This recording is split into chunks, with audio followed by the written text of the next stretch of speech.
Hi everyone, here is my introduction to my instructional design plan. My presentation topic is going to be creating and navigating an advanced search in an online database, specifically ProQuest, and incorporating tips like Boolean search terms. I'm going to be doing this with my high school students. They already know how to navigate our school's library and many of its resources, including the various online databases that we subscribe to. But as they get older, they need more information. They need better, more specific information. And so hopefully this will be a way for them to achieve those goals. I'm going to devote about 30 minutes to this lesson. I will need a computer with internet access and a projector and a screen. And ideally, my students would have their own laptops as well to follow along and try out their skills themselves. I would be the person doing this instruction because I am the teacher librarian at our school and I'm most familiar with the databases. The instructional goals of this instruction is that students will learn a skill that will help them conduct more specific research. This will help them in their classes currently, but also as they prepare for college. This is a goal that the teachers and I have agreed is a valuable skill for them to learn. And the the entry behavior and learner characteristics, as I said, our students should become familiar as they go through their years at our school, should become more and more familiar with our library's resources and our databases specifically. And so before the students get to this point, they should be pretty familiar with using the library databases in general.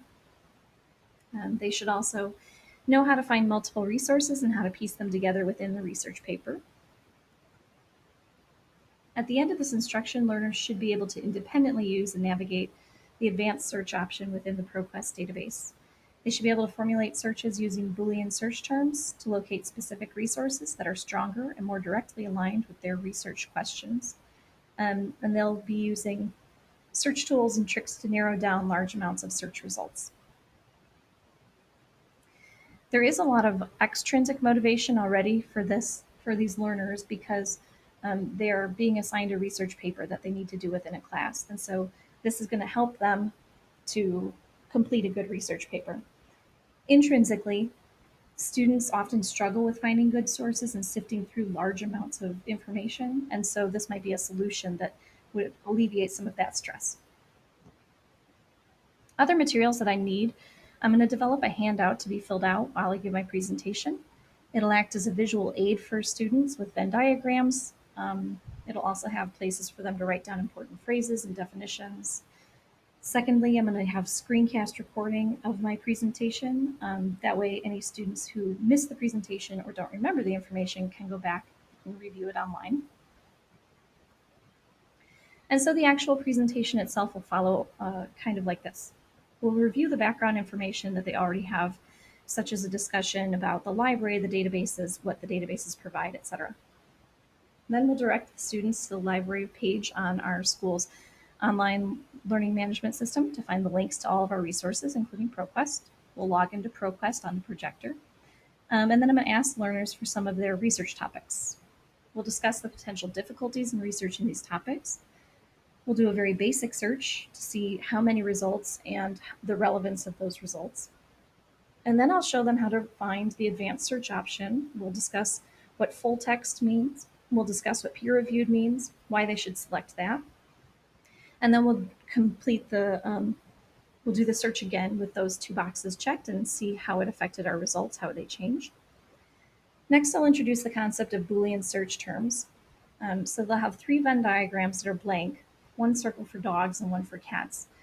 And I'm going to introduce the idea of what the difference is when you search for dogs and cats, dogs or cats, and dogs not cats, and fill in the Venn diagrams to show what kind of results will come back when they're doing each of those searches.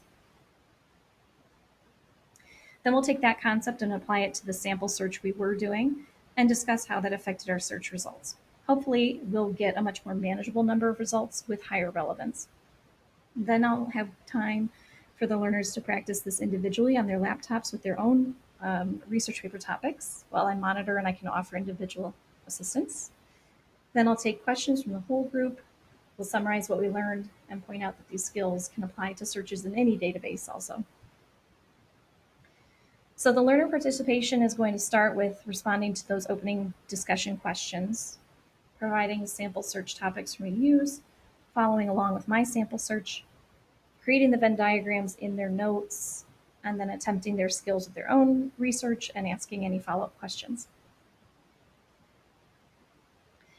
Ultimately, the students' research will be evaluated by their subject area teacher who assigned the research project. Those teachers will be able to determine whether or not the student was able to find the sources they needed.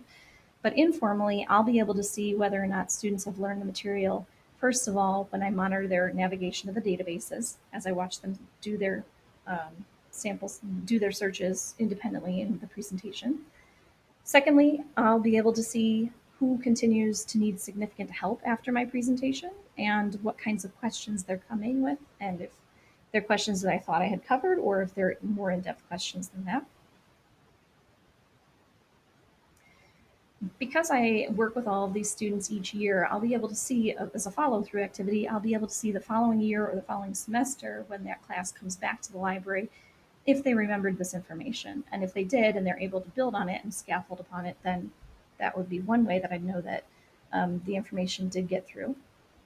And this is a practical plan that I will use in a real life situation with my students in our library. And finally, the formative evaluation of the presentation I would do in two parts.